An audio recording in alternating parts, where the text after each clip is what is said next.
vamos a abrir nuestras Biblias en Efesios capítulo 5. Efesios capítulo 5. Y hermanos, como sabemos, ¿verdad?, de lo que sucedió el domingo pasado, por amor al tema de la grabación, para que hermanos puedan acceder, yo lo que dije en los primeros 10 minutos del domingo pasado, yo lo voy a repetir para que quede todo en una sola grabación. De modo que excúsenos en ese aspecto, pero tal vez Dios quiere que usted lo vuelva a oír otra vez, esos 10 minutos, o sea que vamos a tomar eso en cuenta.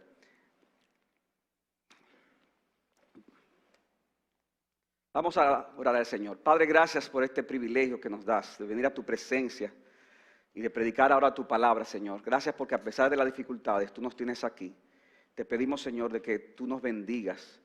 Te quiero pedir, Señor, de que tú me guardes, me sostengas físicamente, emocionalmente, y que tu Espíritu Santo sea que habla a tu pueblo por medio de tu palabra.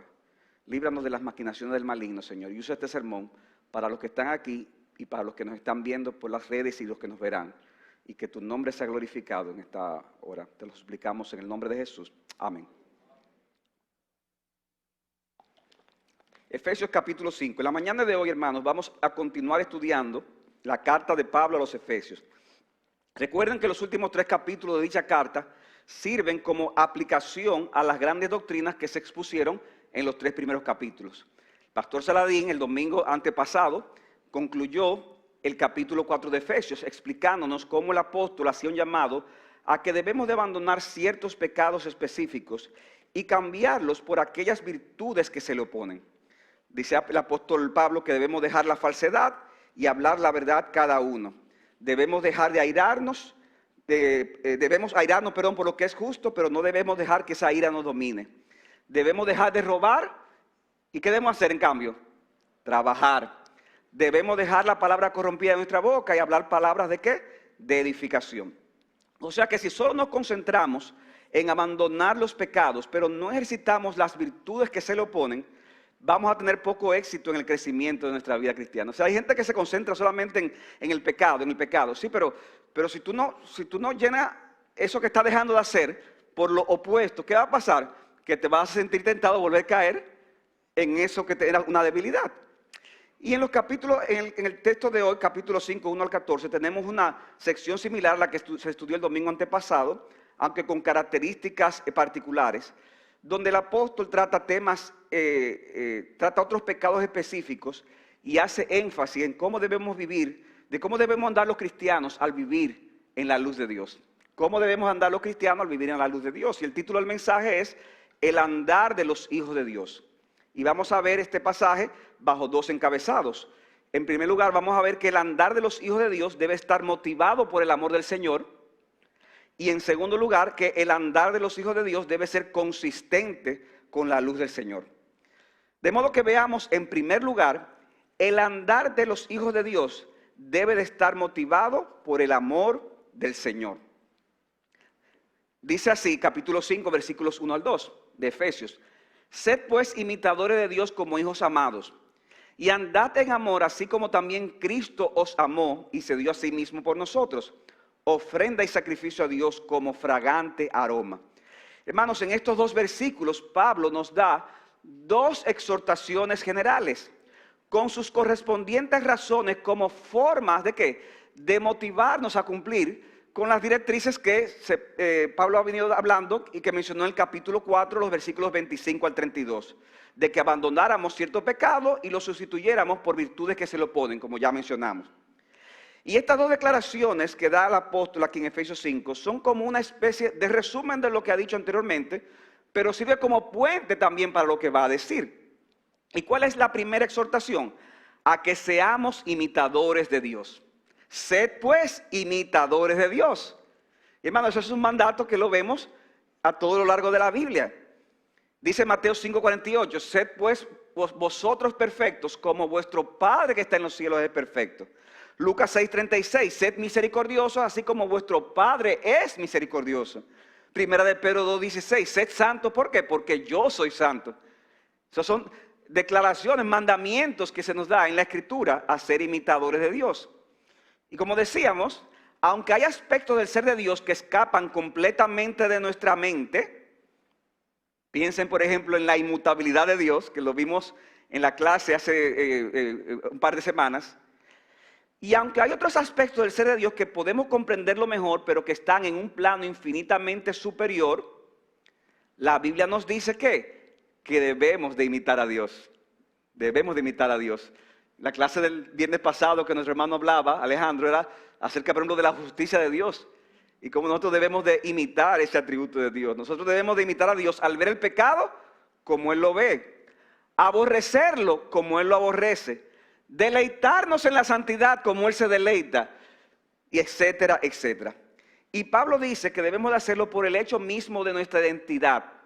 Sed pues imitadores de Dios como hijos amados. Somos hijos amados de Dios. No es que hay hijos que no sean amados, como a veces suceden en familias que frecuentemente son disfuncionales. No es que hayan hijos favoritos. Si somos hijos de Dios, todos somos objetos de su amor especial. Y nuestro llamado es a imitar a Dios, nuestro Padre amoroso, que nos tiene a todos como sus hijos favoritos. O sea, ¿quiénes son los hijos favoritos de Dios? Todos nosotros. Y por lo tanto debemos imitar a nuestro Padre. Hermanos, es increíble eso de la imitación. Mi papá hace 8 años que falleció y hay personas que todavía me ven por ahí y me dicen, wow, pero tú eres igualito, tú haces la misma expresión que tu papá. Hermano, qué glorioso que se diga eso de nosotros como cristianos. Pero tú te pareces a Dios.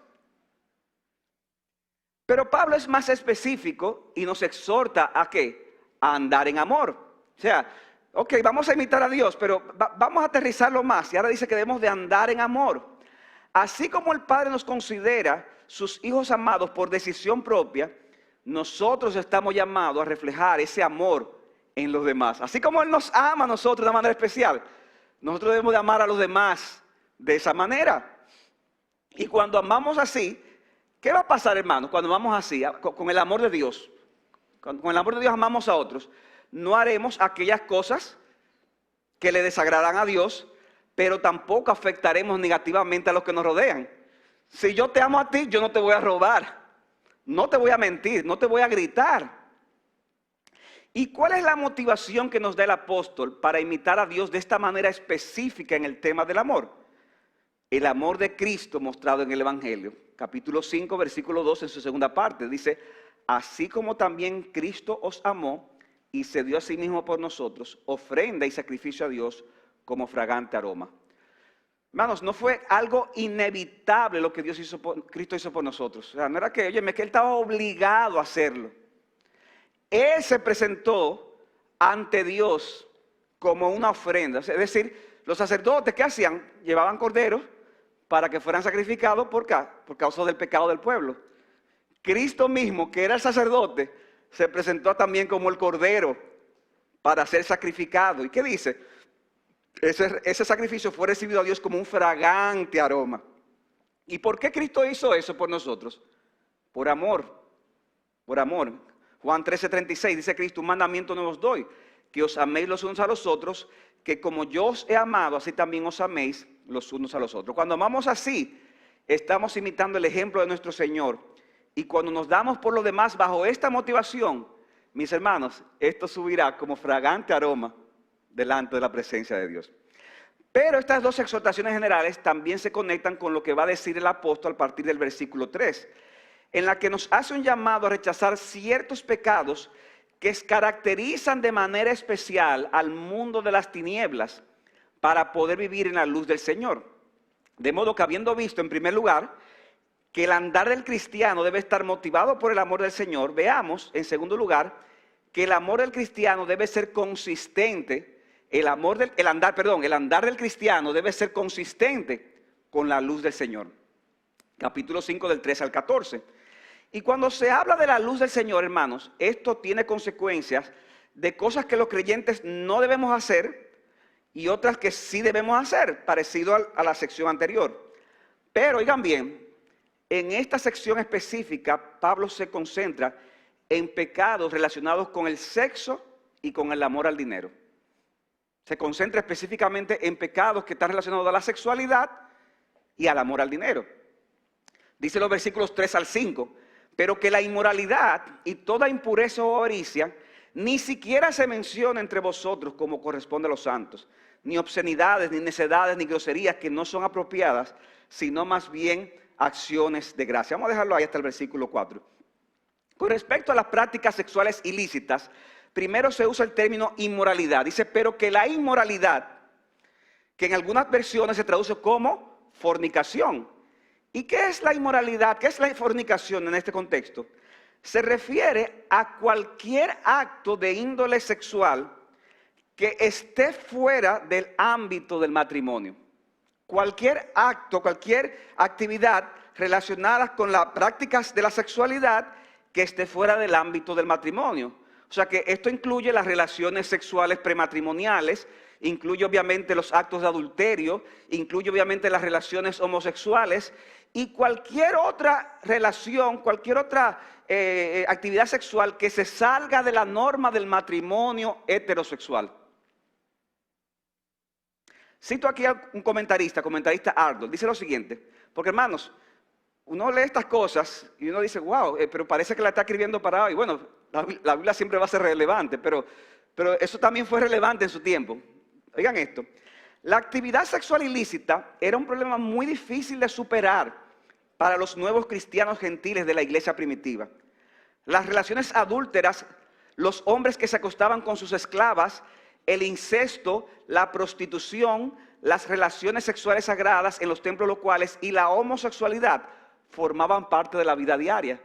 O sea, mis hermanos, que no piensen que eso es hoy, no piensen eso. Pero Pablo, hermanos, aunque era una norma, esas prácticas, advierte con claridad en contra de ellas. Y en ese sentido se menciona la inmoralidad, pero también se habla de la impureza. Y esto se refiere de manera específica a la misma inmoralidad, pero a la inmoralidad que se alimenta en el corazón. O sea, es un énfasis no tanto a los actos externos, sino al aspecto interno. La inmoralidad no es tan solo un problema externo, sino que es sobre todo algo interno. Y es como fruto de esa impureza interna que se cometen muchas veces estas acciones inmorales externas. Por eso que en Romanos 1:24, para explicar el tema de las prácticas homosexuales, Pablo dice lo siguiente: por consiguiente, Dios los entregó a la impureza en la lujuria de sus corazones, de modo que deshonraron entre sí sus propios cuerpos. Es decir, ¿dónde estaba el problema? En su corazón, en la lujuria de su corazón, y por eso lo llevó a deshonrar sus propios cuerpos. También se menciona, hermanos, y voy a brincar adrede la palabra avaricia, se menciona las obscenidades. Es cuando la impureza es expresada a través de ciertas conversaciones, a través de gestos corporales, como muchas veces vemos, formas inapropiadas de tocar a alguien que no sea tu cónyuge, etc. Conectado con las obscenidades, también Pablo agrega dos términos más que tienen que ver con el hablar, que son las necedades y las groserías. Estos términos hacen referencia a un tipo de lenguaje que no edifica, sino que más bien rebaja la dignidad humana. Incluye los chistes groseros, que lo que hacen es ensuciar la mente. Lo que se conoce, ¿verdad? Chistes de naturaleza lasciva, como decimos en República Dominicana, chiste colorado, chiste de doble sentido. Y a veces, hermanos, de un solo sentido, a veces, que son claramente un sentido pecaminoso. A veces, ustedes seguro que le ha pasado, usted puede estar hablando algo normal y resulta que hay otra persona que tiene la mente con toda esa impureza y esa persona le saca un doble sentido a eso que usted dijo, que lo dijo como algo normal, pero le saca ese doble sentido, poniéndote en tu mente cosas que tú no hubieras imaginado.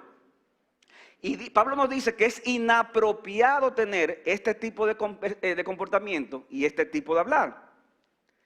Mi hermano, oye esto. Aun cuando tú estés dando testimonio de dónde Dios te sacó, puede ser que haya detalles de tu vida pasada, detalles que no valga la pena mencionar, a menos que sea necesario por alguna razón. ¿Tú no has visto? testimonios, y son testimonios, hermanos, de verdad, impresionantes, de cómo Dios saca a alguien de ciertos pecados. Pero hay que tener cuidado en la forma como lo dice. No lo mismo decir, mira, yo fui un inmoral, yo estaba adicto a la pornografía, yo era un adicto a la homosexualidad, yo era un adicto a decir, sí, y me acuerdo que tal día, tal hora, me puse a ver y me salió tal cosa. Hermano, ya eso no edifica. Ya eso es lo que enciende la morbosidad. Y debemos de tener cuidado para que, así como decimos con transparencia, hermano, debemos decirlo, tampoco tenemos que escondernos. No, mira, yo era esto y Dios me salvó de aquí. Yo era un fornicario, yo era un adúltero, yo era un homosexual. Y Dios me libró. Eso da gloria a Dios. Pero cuidado, hermanos, con empezar a narrar detalles para querer hacer un punto, pero que la gente lo que está es en el detalle. Pablo dice que estas cosas ni aún se nombran entre nosotros, como corresponde a santo. Como dice un comentarista, Pérez Milo, esto no debe de entenderse que en el extremo del literalismo, como que ni siquiera el nombre del pecado deba salir de la boca del cristiano. Es decir, no quiere prohibir el apóstol que se pueda mencionar e incluso enseñar sobre su significado, ya que él mismo acaba de hacerlo. La prohibición tiene un gran contenido figurativo. Y dice él, estos pecados han de ser alejados del creyente de tal manera que no puedan ser nombrados ni como insinuación de su presencia en la vida de un cristiano. Los vicios pecaminosos antes citados no deben de estar presentes en modo alguno en la práctica de un cristiano, de manera que pueda ser acusado de ellos en cualquier grado que comporte esa práctica. Tiene que ver también con conversaciones sobre estas prácticas que son contrarios a la moral cristiana. De modo, hermanos, que aquí vemos un llamado del apóstol a pecados que tienen que ver con la sexualidad, a apartarnos de ellos, a no tener nada que ver con ellos, tanto externos como internos, tanto acciones como cosas que salgan de nuestra boca y de nuestro corazón. Pero también, hermanos, vemos que se menciona el tema de la avaricia, pero que la inmoralidad y toda impureza o avaricia ni siquiera se nombra entre nosotros. Y aunque parezca extraño mencionar la avaricia dentro de una lista de pecados relacionados al sexo, al fin y al cabo, óyeme bien, al fin y al cabo, los pecados del sexo, de la sexualidad, y los pecados de la avaricia tienen al final la misma raíz. Al final la raíz es la idolatría. La idolatría. Pablo dice en el versículo 5 que el avaro es un idólatra. Y también lo dijo en Colosenses capítulo 3 versículo 5. ¿Qué es un idólatra? Es aquel que busca su felicidad y plena satisfacción en cualquier objeto o práctica fuera de Dios y del orden que Él ha establecido. Repito, es cuando una persona busca su felicidad y plena satisfacción en cualquier objeto o práctica que esté fuera de Dios mismo y del orden que Él ha establecido de cómo usar las cosas de este mundo. Esa idolatría se manifestará en la sexualidad, usándola de formas prohibidas por Dios, como ya hemos visto, y no como Dios lo diseñó para que fuera practicada en el matrimonio. ¿Y por qué se va a manifestar idolatría ahí? Porque vamos a sentir que nuestra satisfacción va a depender de llenar ese deseo, de practicar eso que es fornicación, eso que es inmoralidad, eso que es adulterio, eso que es pornografía, eso que es homosexualidad. Sentimos que si no lo hago, yo siento que me voy a morir. Eso es idolatría. Tú no te vas a morir. Nadie se muere por atenerse a esas cosas, al contrario. Pero también esa idolatría se manifestará en avaricia cuando la fuente de nuestra satisfacción y felicidad plena esté en el dinero o en cualquier otro bien material. Y yo siento que si yo no tengo eso, yo no soy feliz. Ustedes ven, hermanos, que al final es la misma raíz. El problema es la idolatría.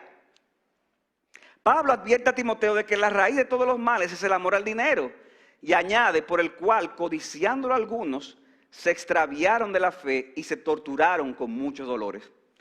De modo, mis hermanos, que con la misma intensidad con la que debemos de evitar los pecados de la inmoralidad, también debemos de evitar el pecado de la avaricia. Pablo nos dice que cambiemos este tipo de comportamiento y conversaciones. Oigan qué interesante. ¿Cómo lo debemos combatir?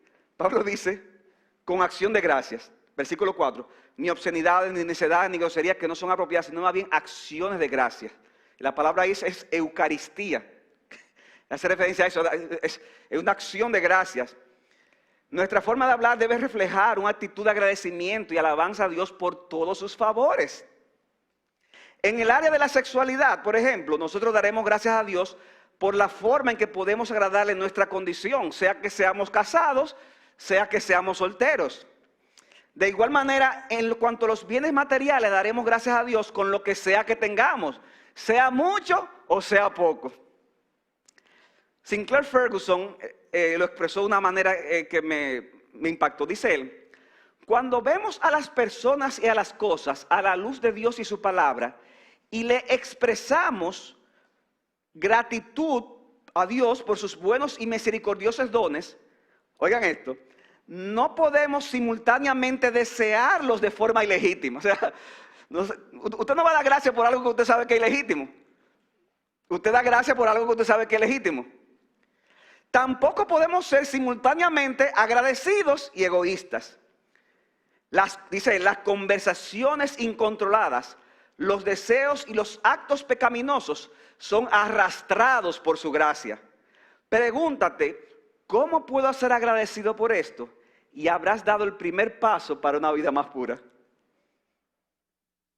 Entonces, en cada acto, en cada práctica, tú te haces la pregunta: ¿cómo puedo dar gracias a Dios?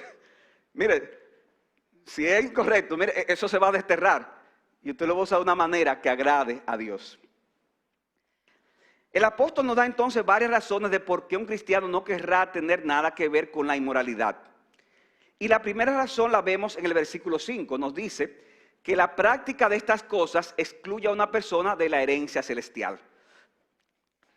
Entonces, un momentico, realmente se hace como un poco de calor aquí.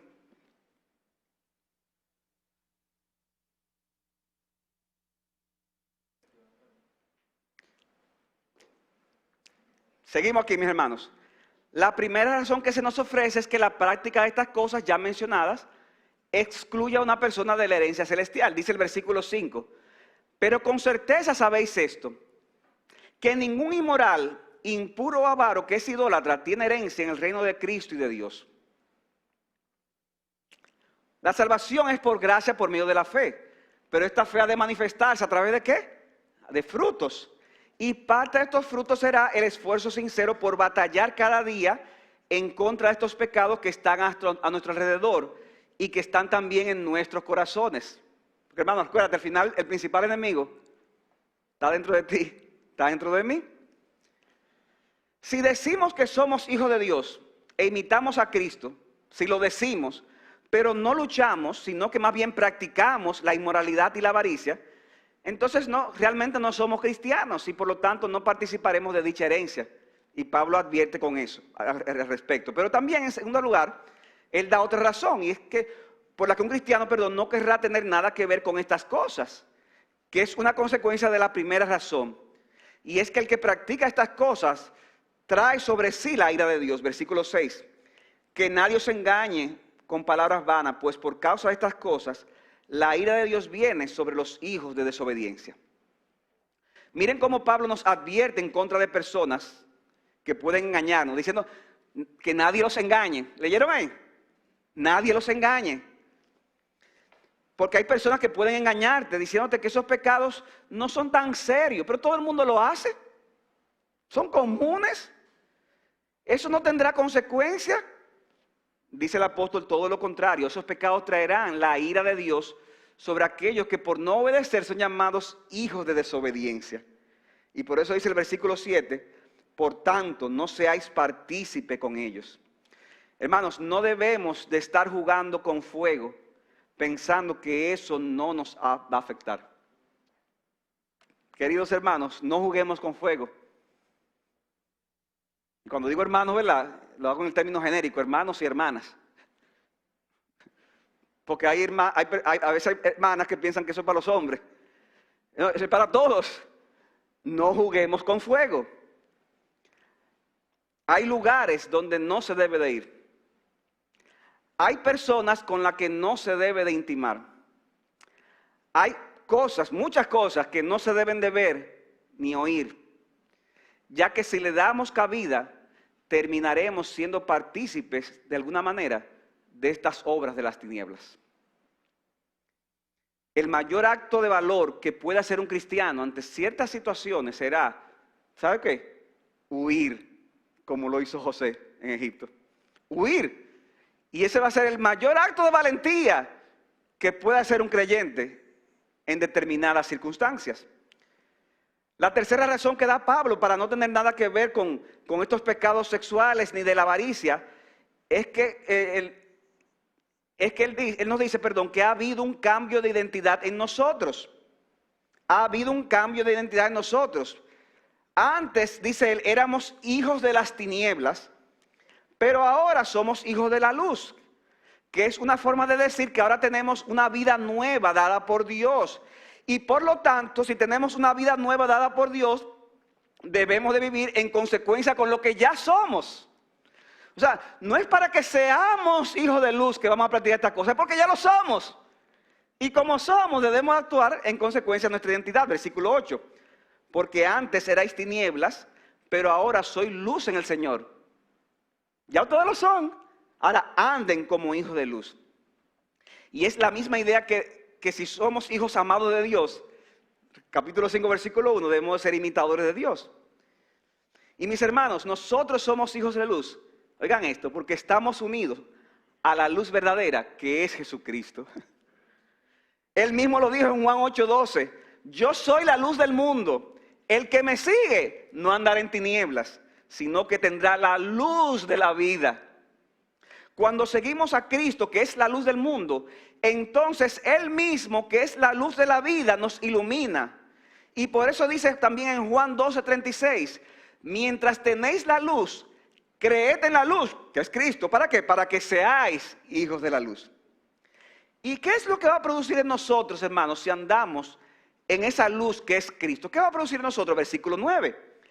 Porque el fruto de luz consiste en toda bondad, justicia y verdad.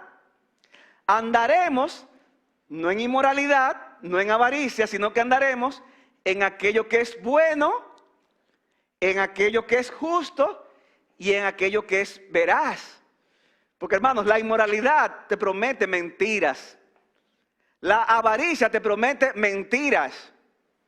Cristo y el Evangelio te promete la verdad. Y por eso dice Filipenses 4:8, por lo demás, hermanos, todo lo que es verdadero, todo lo digno, todo lo justo, todo lo puro, todo lo amable, todo lo honorable, si hay alguna virtud o algo que merezca elogio, en eso meditad. Es en eso que debemos de meditar. Y ante cada situación que se nos presenta en la vida, si andamos en luz, examinaremos no lo que le agrada al mundo, sino como dice el versículo 10, examinando qué es lo que le agrada al Señor. Y hermanos, ¿tú sabes qué va a pasar en la práctica cuando vamos a decir? Que muchas veces lo que le agrada al Señor no va a ser lo que le agrada al mundo. Y ahí usted va a tener que coger. Al procurar vivir de acuerdo con lo que es bueno, justo y veraz, nos enfrentaremos a un sinnúmero de asuntos prácticos en la vida cotidiana en la que vamos a necesitar desarrollar el discernimiento para saber, óyeme, ¿le agrada esto realmente al Señor o no? Por supuesto, hermanos, que para desarrollar dicho discernimiento, como dice Ferguson, nuestra mente debe estar saturada de la palabra. Hay creyentes que hacen muchas cosas que no le agradan al Señor y no se dan cuenta. ¿Pero sabe por qué? Porque no están llenos de la palabra de Dios. Debemos saturar nuestra mente con la palabra. Y el apóstol nos reitera en el verso 11, en su primera parte, que dice, no participemos de las obras de las tinieblas. Noten que en el caso de los hijos de la luz se producen frutos, que es lo natural cuando un árbol se desarrolla adecuadamente. Cuando nos alimentamos por la fe de Cristo y de su palabra, de forma natural se van a producir esos frutos de justicia, de verdad, de pureza. Pero los que están en tinieblas no producen ese fruto de bondad. Ellos producen más bien, dice, obras estériles. O también puede ser traducida como obras infructuosas. Algo infructuoso es algo que no es de utilidad, ni produce buenos resultados. Las tinieblas no producen frutos de bien, sino que producen maldición, dolor y finalmente producirá destrucción. Por eso repito, hermanos, no debemos hacernos partícipes de estas cosas. Pero no solamente es que debemos de evitar participar de estas cosas, sino que debemos de pasar a la ofensiva. Y dice Pablo, no participéis de las obras estériles de las tinieblas, versículo 11, sino más bien desenmascaradlas o desenmascarándolas. No es que simplemente debemos ser indiferentes a estas cosas. Estas obras no deben ser justificadas o minimizadas, sino que deben ser expuestas como tales, obras de las tinieblas. A veces, dependiendo del contexto, nuestra propia vida será una reprensión para esas obras de las tinieblas, cuando nosotros actuamos de forma completamente distinta. Y usted ve al impío haciendo chistes colorados, ¿y usted qué hace? Usted se queda callado, se queda serio, y eso molesta, puede molestar. ¿Y qué está haciendo? Con su actitud, usted está desenmascarando las obras de las tinieblas, pero en otras ocasiones deberán ser denunciadas tales prácticas como contrarias a aquello que es bueno, justo y veraz. Y hermanos, denunciarla no significa necesariamente mencionar cada detalle de un hecho, como ya mencionamos. Pablo vuelve a decir en el versículo 12, porque es vergonzoso aún hablar de las cosas que ellos hacen en secreto. O sea que para el mundo es perfectamente normal hablar de una forma que alimenta la morbosidad, de cosas que se hacen en secreto, y yo hice esto y aquello, y por ahí se van. Y a veces, ¿verdad? Lo que somos empleados en empresas o instituciones, tenemos que soportar muchas cosas que a veces no podemos evitar. Pero para nosotros debe ser un motivo de vergüenza, sobre todo en la medida en que crecemos en santidad. Cuando actuamos como instrumento de luz, hermanos, aquellas obras ocultas de las tinieblas serán reveladas. Y hermanos, eso es lo que sucede muchas veces cuando la palabra es expuesta. Entonces, uno está predicando un sermón como este, y hay alguien que puede estar sentado aquí, o alguien que por la red lo vea, y decía, pero ven acá, pero me está describiendo. ¿Por qué? Porque la palabra expone las obras de las tinieblas. Lo deja descubierto, dice el versículo 13, pero todas las cosas se hacen visibles. ¿Cuándo qué? Cuando son expuestas por la luz. Pues todo lo que se hace visible es luz. De repente es como que tú estás haciendo algo en secreto, oscuro, pero de repente alguien prende la luz y ahí se descubre lo que tú estás haciendo. Eso hace en sentido espiritual la palabra de Dios. Y cuando esa luz es expuesta en un corazón que está en tinieblas, sea este un no creyente, o sea aún un creyente que puede estar andando de una manera contraria a su profesión de fe, hermanos, aunque esa persona se moleste contigo al inicio, puede que luego, como hemos visto en la misericordia de Dios, esa luz traiga a esa persona a un verdadero arrepentimiento y a un cambio de vida producido por la obra del Espíritu Santo en el tiempo que Dios tenga señalado. ¿A usted no le ha pasado? Gente que se molestó con usted y después le dan la razón. Y hasta se convierte si era un inconverso. Pero nuestra responsabilidad será mostrar esa luz independientemente de que la persona se moleste o que se arrepienta. Debemos demostrar esa luz. Cristo mismo explica cómo su ministerio produjo ambas reacciones. Dice en Juan 3, 19 al 21, y este es el juicio, que la luz vino al mundo y los hombres amaron más las tinieblas que la luz. ¿Por qué? Porque sus acciones eran malas. Porque todo el que hace lo malo odia la luz y no viene a la luz. ¿Para qué? Para que sus acciones no sean expuestas, para que no se vea. Pero el que practica la verdad viene a la luz para que sus acciones sean manifestadas que han sido hechas en Dios. Hermanos, permítanme hacer aquí un paréntesis necesario. Como ustedes saben, nosotros los dominicanos, ¿verdad? Aquí en República Dominicana participaremos de elecciones presidenciales y legislativas en un par de semanas. El hecho de que los cristianos somos luz debe de ser evidente a la hora de cumplir con nuestras responsabilidades como ciudadanos de esta nación. Sobre todo, tomando en cuenta que en estas elecciones hay candidatos que están a favor del asesinato de bebés, que eso es el aborto, que están a favor de que en las escuelas se enseñe ideología de género, es decir, que quieren enseñarle a nuestros hijos que no somos varones o hembras por nuestro sexo biológico, sino por cómo nos percibamos. Y a veces quieren imponer al niño que se perciba lo contrario a lo que es. Y conectado con esto viene la idea de debatir la legalización del matrimonio homosexual, como ya se está aprobando rápidamente en otros países. Y hermanos, este es el tipo de cosas que cuando uno la dice, uno asume riesgos. Porque se puede pensar, el pastor tiene a alguien específico, tiene a alguien del cual se va a beneficiar. Hermano, piénselo mejor. Amigo, piénsalo mejor. No es para beneficiar a nadie. Estamos diciendo lo que dice la palabra de Dios y aplicándolo a una realidad particular. Los cristianos debemos de investigar lo que creen de estas cosas los candidatos a las diferentes posiciones. Y por eso la página votabien.net o votabien.org, animamos a que la busquen. Y si no está ahí, pregunte, averigüe. Los cristianos estamos llamados a saber qué creen los candidatos con respecto a esos valores. Y debemos reflejar que somos de la luz al negarnos a apoyar a aquellos que quieran llevar adelante esa agenda perversa. Porque hermanos, si esa agenda llega, lo lamento, tal vez no te afecte tanto a ti, te afectará a tus hijos, a tus nietos. Como está pasando ahora con creyentes y personas de valores correctos en muchos otros países del mundo, donde a niños de 5 o 6 años le enseñan prácticas sexuales aberrantes. Pero ¿qué pasa? El papá no puede quedarse con el niño en la casa porque en esos países es obligatorio que esté en la escuela. Pero el papá no puede oponerse porque le da una demanda. Y si le da una demanda, ¿qué va a pasar? Le quitan a sus hijos. Y alguien viene a pensar, pastor, pero eso puede que llegue como quiera. Bueno, Dios es soberano, hermanos. Y si llega, llegó. Dios nos ayudará a vivir y a luchar con eso. Pero que no sea, hermanos, por nuestra complicidad. Porque nosotros estamos llamados a cumplir un papel. No debemos apoyar a aquellos que estén con esta agenda perversa. Y de paso, animo entonces en ese sentido a que el viernes que viene a las 8 de la noche participemos de esta charla que nos va a dar nuestro hermano José Alberto Ortiz por Zoom y que estaremos mandando el link como ya mencionamos.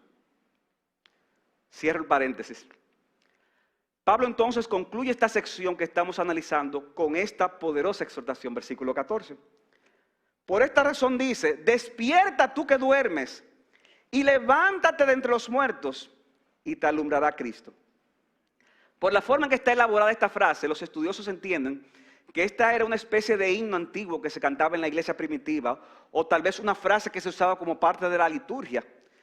Aunque no se está citando un pasaje literal del Antiguo Testamento, sin embargo, el texto tiene una fuerte conexión con Isaías capítulo 60, versículos 1 al 2, que dice lo siguiente: levántate, resplandece, porque ha llegado tu luz y la gloria del Señor ha amanecido sobre ti. Porque he aquí tinieblas cubrirán la tierra y densa oscuridad los pueblos, pero sobre ti amanecerá el Señor y sobre ti aparecerá su gloria. Esta frase que usa Pablo, despiértate tú que duermes y levántate de los muertos. Usted sabe que ha dividido los comentaristas. Entonces, cuando uno va a los comentarios, resulta que hay algunos que entienden que esto es un llamado al inconverso, porque dice, levántate de los muertos, pero otros entienden que es cristiano, porque dice, despiértate tú que duermes. Y el sueño se habla para el cristiano en el Nuevo Testamento. Entonces, uno se ve en esta disyuntiva. Es cierto que Dios llama al inconverso a salvación, produciendo vida espiritual en él, así como Cristo llamó a Lázaro de la tumba, ¿recuerdan? Y cuando esto ocurre, el inconverso recibe la luz de Cristo. Por eso dice 2 Corintios 4:6, pero Dios que dijo que de las tinieblas resplandecerá la luz, es el que ha resplandecido en nuestros corazones para iluminación del conocimiento de la gloria de Dios en la faz de Cristo.